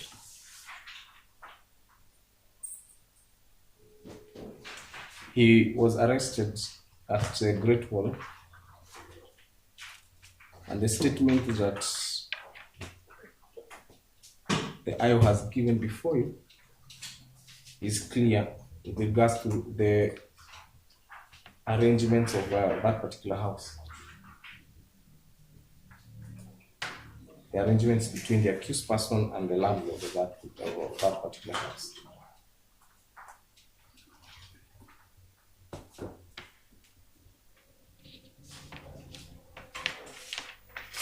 The other issue, as I yield to my colleague, Mr. Amoy, that for the best interest of protecting the interests and the safety of the victims, the accused person be held in custody and dependency of this case. My colleague will highlight a few issues and we close our submissions. I'll be highlighting on the authorities. Just a minute. This one.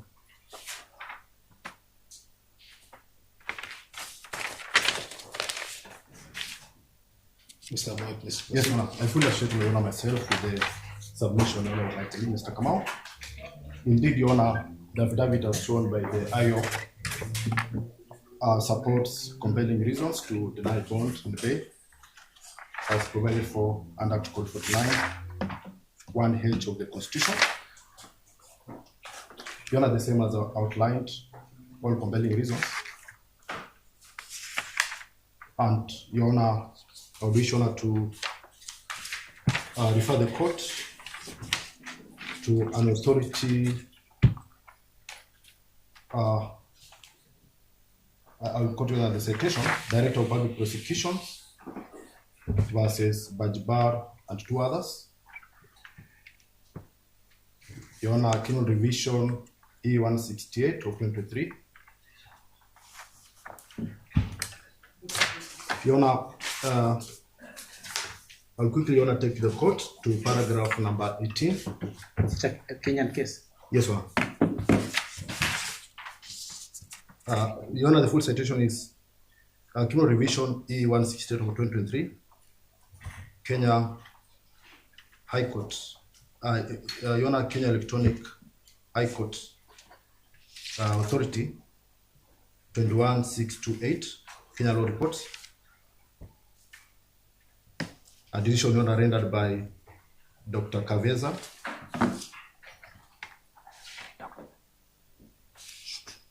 Your Honor, paragraph 18, Your Honor, captures with the gravity of the offense as a compelling reason.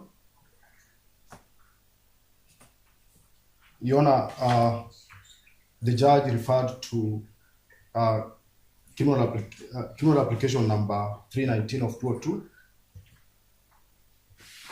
delivered by Justice Mbogoli Musaga, where, Your Honor, she highlighted the decision, Your Honor, of the court on the gravity of the offense as a decision, Your Honor, to deny bond and bail. Your Honor, the court will have, Your Honor, a look at the same. The said decision, Your Honor, captures all elements of compelling reasons. Your Honor, the second authority pertains flight risk. A decision, Your Honor, also rendered by Dr. Kaveza, Justice. Sorry, Your Honor, just a minute.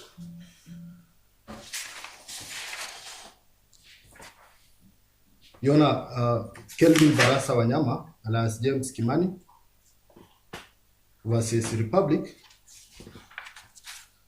A decision, Your Honor, by Justice Lesit. Sorry, Your Honor, Justice Lesit.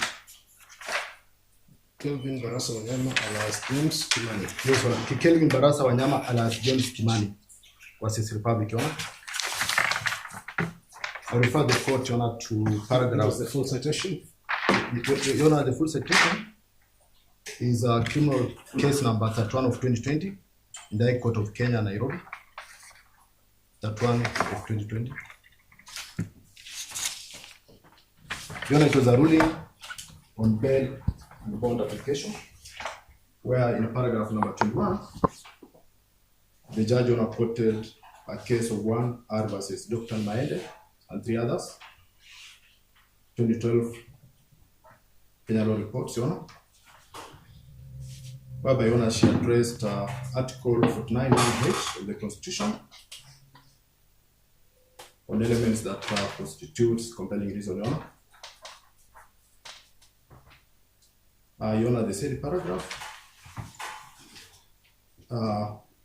denotes that the same, Honor, should not be forceful but convincing as to make the court feel strongly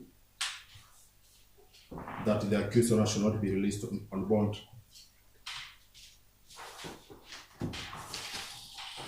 Your Honor, wish to submit that the affidavit captures all elements. And in the interest of justice, and on a public interest, that this matter has drawn your honor, we pray that the accused honor remain in custody till this matter is tried and concluded, your honor, by order of the court. That is all.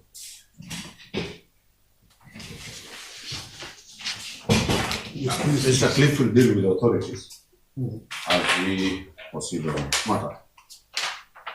Your Honor, we vehemently oppose the application to deny a bail or bond. One, in the miscellaneous application that has been closed, the same reasons were given. The reasons to record statements and the reasons to trace and arrest. Miscellaneous application number? In miscellaneous application number E498 of 2025,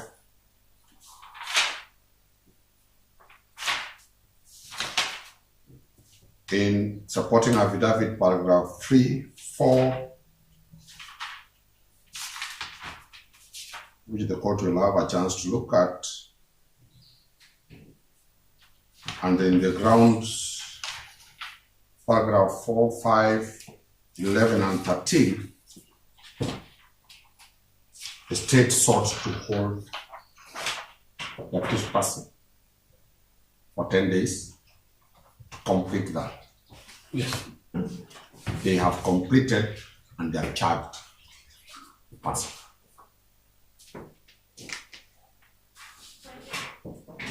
So that reason is overtaken by that. 2, on the question of the person of interest, the state has not told you they are going to arrest him tomorrow. It might take 10 years to arrest that person, if ever he exists. And that is why trial proceeds with a provision that so and so and others are not before court, and the trial will commence. Because you cannot be certain when you arrest, when that person will be arrested. 3, Your Honor, the affidavit to oppose bail is an afterthought which was filed today and served today, the 2nd of October 2025, as a reaction to the investigating officer being sued in petition in E624 of 2025, a petition that was filed on the 29th of September 2025. This is an affidavit of bitterness.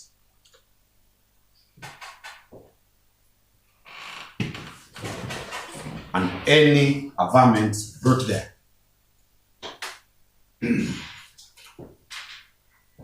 were accorded out of the reaction from this petition. Your Honor, the annexure that has been put as an affidavit, as an OB extra,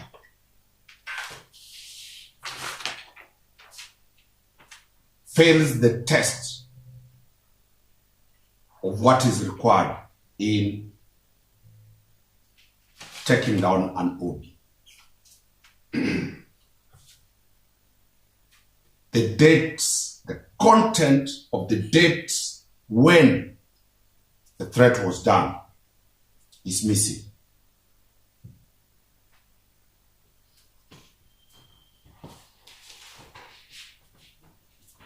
And other procedural police service regulations in writing an OB. The alleged date of writing the OB is on 1st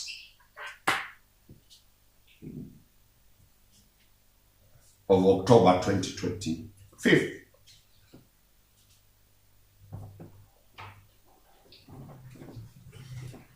As I said, after the sergeant had been served.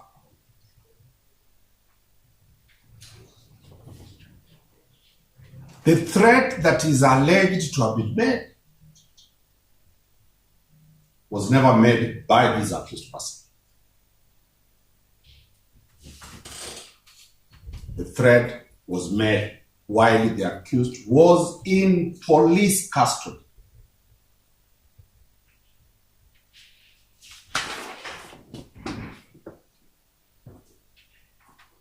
There will be no difference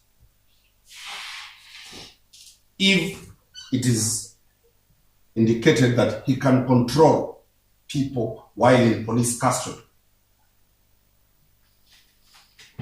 The only change will be a prison remand. Still, that is a holding ground by the government.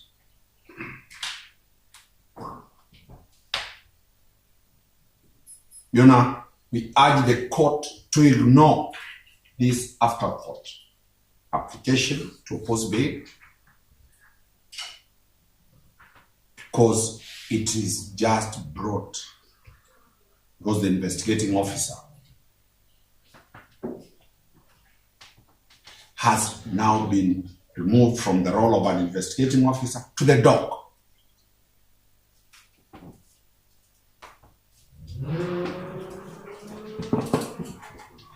On the question, Your Honor, of that there is no fixed board, in the supporting affidavit, in the grounds of opposition, in miscellaneous E498,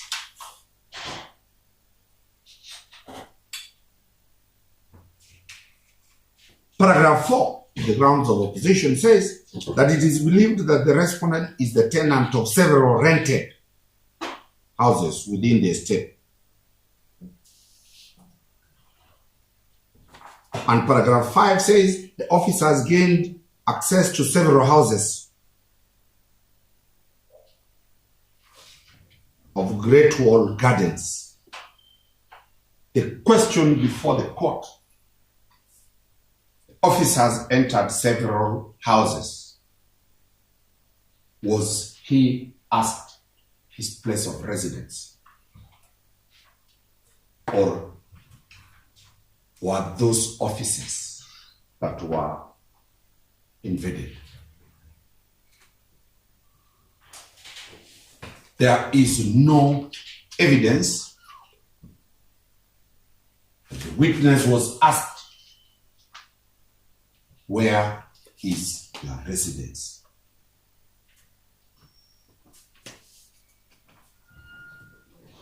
He's a Kenyan with an ID card. His family, his wife and parents are in court. But Your Honor, as I said, this is a matter where Sergeant Bramwell has a personal interest to punish that young man.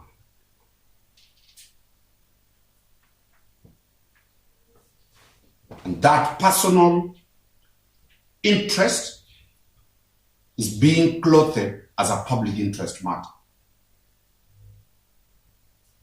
And the court is being taken to assist Bramwell punish that young man. To urge the court to see the deeper mischief and the mischievous calculations of timings and protect the young man Mr. Cliff will deal with the remaining part of the law and other facts. I'm going to try to be as brief and precise, and also as fast as possible, but also watching your pen. Here are the authorities that will be relying on, though we were ambushed. But it's good that I always have them on my head because I was in those matters. High Court case number 61 of 2012. Dwight Sagarai and others versus the Republic. The judge in that case was Justice Korir.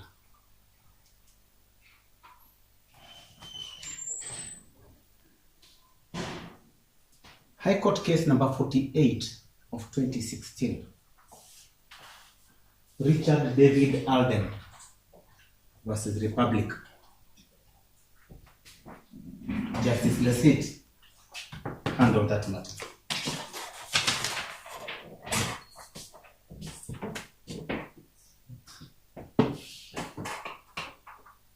And quickly I'll push you to Article 23 because why?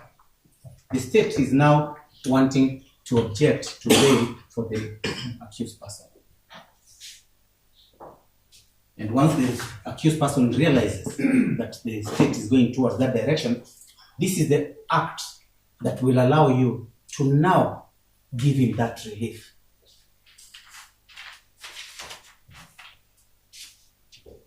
Article 22 and 23. Why? Because the state is now thinking that they are the ones who grant bond, who have a right to say who's to be given bond or not. But they forget one thing. Article 19 is very clear. These rights are not granted by the state, but they belong to an individual.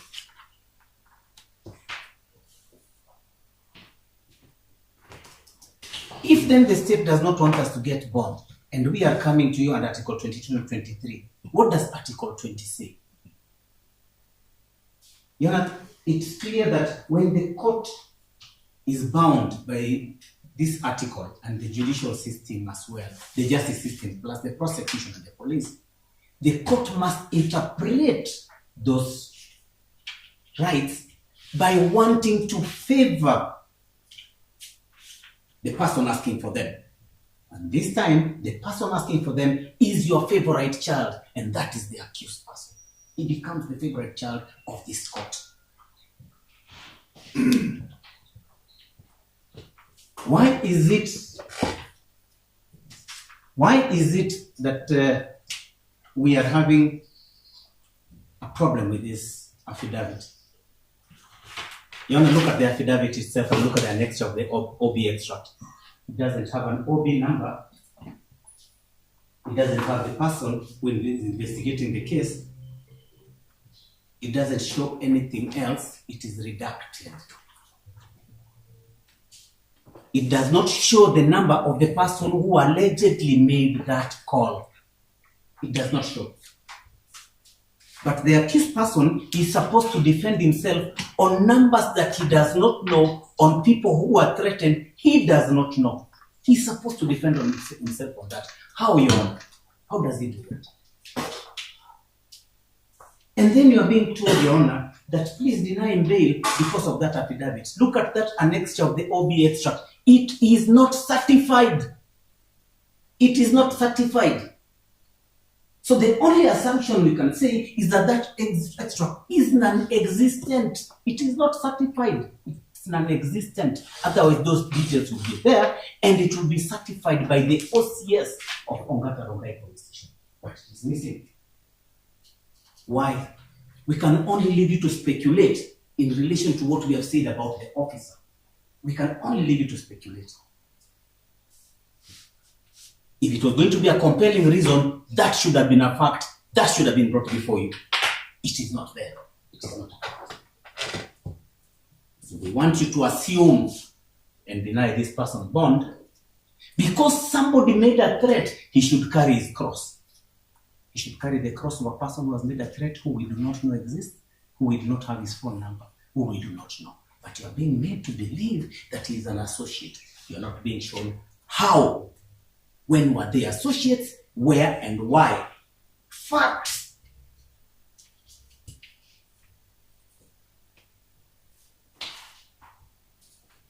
You're being told that this accused person does not have a fixed abode. Fixed abode? Yet the officer stands in this block and tells you that yes, he was having a rented place, and when they went to look for him, that's where they found him. How are they going to look for him if they're not going to look for him in a fixed abode? And they find him, and he confirms that. And he spoke to the landlord. In the authority of number 6 of Justice Correa, number 61 of 2012, Justice Correa says clearly that if the issue is a fixed abode, you cannot deny a person bond because of that. You can either give stringent conditions or terms that can ensure the accused person comes to court, because that is why somebody asks for bond. That is why the court grants, knowing that the person will appear. If the court interrogates him, does he say he does not have? The court can confirm before releasing him. When it is said that is going to be a flight risk, both authorities that have quoted, Your Honor, and you will go through them and you will confirm. What did both courts say? For a person to be said to be wanting to abscond or is a flight risk, material must be placed, Your Honor, the word is must be placed before the court to show that the person has planned to escape, has made preparations, or has made has made an attempt to escape even from custody.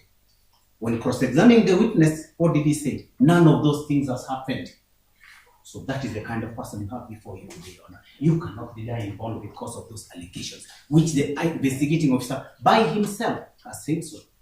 In these two cases that I've given, the court says must quote material. But then they come and tell you in the interest of justice and for public interests. Which public are we talking about? Because the same constitution is made by public interest. And it says under Article 49, bond is a right. It says so. Unless they give you compelling reasons, but the compelling reasons are the ones the IO is telling you he does not have. So why are we here arguing about this? So I believe you've gone beyond your time. So yes. Let me just finish. Even in the case of Michael Oyamo versus the Republic, that was in the Court of Appeal.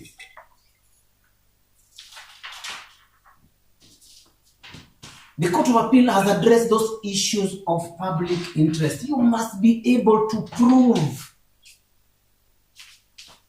on those issues. The court has said that for a person to be denied bail, it must be the last resort. The last resort when there is nothing else that can be done to salvage the situation. The court has also said that you can give stringent terms and conditions. And that is why nowadays, Your Honor, you ask for contact persons and such kind of things, because that is what happens. But Your Honor, all in all,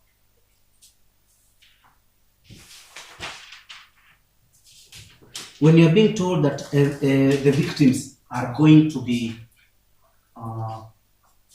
afraid, Your Honor, maybe something you do not know. These are military men. Ex-military men. Nobody is going to scare them, and until now, nobody has scared them. Even that person that they are saying is saying withdraw the case. Your Honor, he is not the complainant in this case. We are not seeing the names. But witness protection program, where does it come in all this? It is guaranteed that in case there is a witness and you want to protect him, there is a program for them. Why aren't they doing that? Have they said that they have failed and therefore the witnesses are vulnerable? But it is the prosecutor who chooses the word vulnerable and puts it out there. It's not in the affidavit. He chooses it just to entice you. But then again, Your Honor, look at Article 29 as I sit down. Can the state then stand here and tell you it cannot protect its citizens? It cannot protect its witnesses? Ulisikia wapi? Such that, Your Honor, if we look at these all things that they are brought to you to court today, Your Honor, is there any compelling reason? None. Article 49 is clear. The reason must be compelling. And compelling, in a definition under the dictionary, where we have it, says something forceful, something convincing, something that when you hear it, you cannot choose to ignore. This one that they are brought to you, Your Honor, ignore.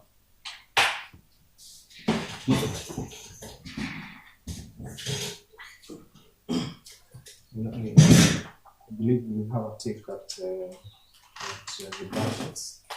Sorry? I believe we have an opportunity to rebut. Now,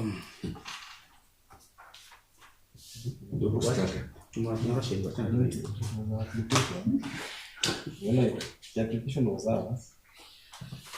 I'll grant you 2 minutes. And court assistant, please keep the time. 2 minutes. Please remind me, I've noted that time has run. Mr. Ombeta was speaking almost 20 minutes running. Sorry, Your Honor, I took that amount of my counsel has taken. It's at 00. Over that. 2 minutes. Let's carry for 2 minutes, Mr. Omba. Yes. Your Honor, it is nowhere in law that, or anywhere, even in our society, that military men cannot be threatened. And these are victims, not military men. They were rescued.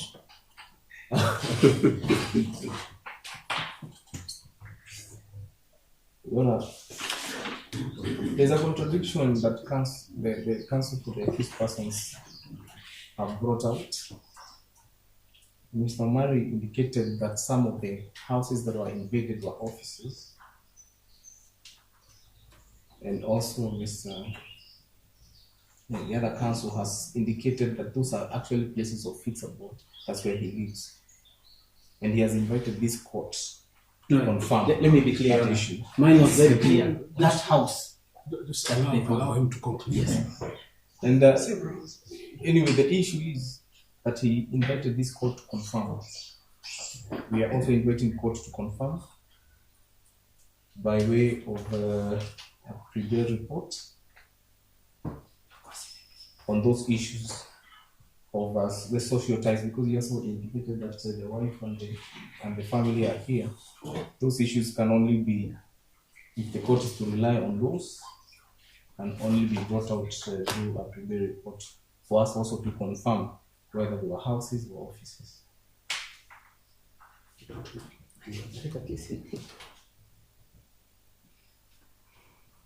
Your Honor, there is nowhere in police, we have not been given provisions of the police service regulations that indicate on OBs and their authenticity. The OB that is before you, Your Honor, 2 minutes, Your Honor, has a date and the time. And it's an extract, it's not the complete OB book. And that to us is sufficient. And also, these are public, they can be confirmed. They are public documents, they can be confirmed.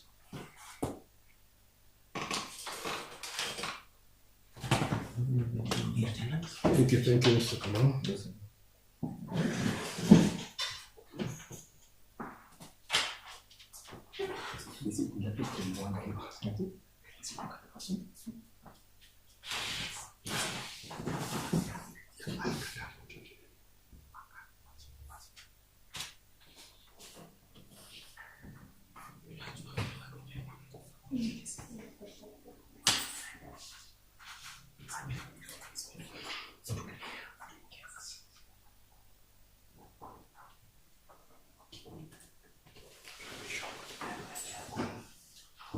Having listened to the submissions by both sides and the cross-examination of the investigating officer, this court reserves ruling in this matter to the 8th of October.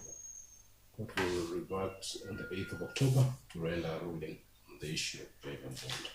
Which date you are in? 8th of October. 8th of October. That is Wednesday of next week.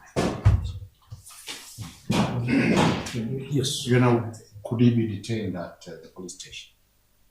The state can't even oppose that. Wait, Prison needs decongestion. Why would they oppose that? That is now, the accused person is present before court, and now he becomes the property of the state. We made an application. Yes. But I do not know the reasons why. Let me ask this, Mr. Kamau. Yes, sir. This time is pending the ruling of the court. Yes. If there were any genuine issues that are being investigated, doesn't the investigator then take advantage of that time to deal with some of these issues? I have indicated it is your discretion. You are not opposing. Yes. Thank you. You put out Mr. Kamau as though he's the enemy of the process. Could you put it down? Yes. Be detained at Muthaiga first. Are you opposed to the detention at Muthaiga police station?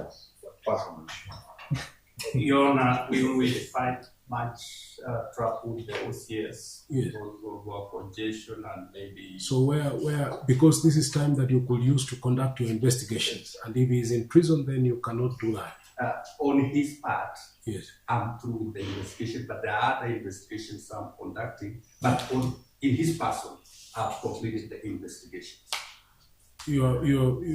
So you're asking just for non-interference, and that's the reason why he was to remain in custody. Yes, Your Honor. Okay. He can remain at the police station. Yes.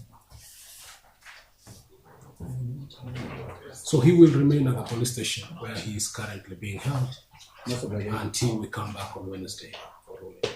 Thank you very much, Jan. We can move on. We had the other matter. Thank you very much. Have a good afternoon.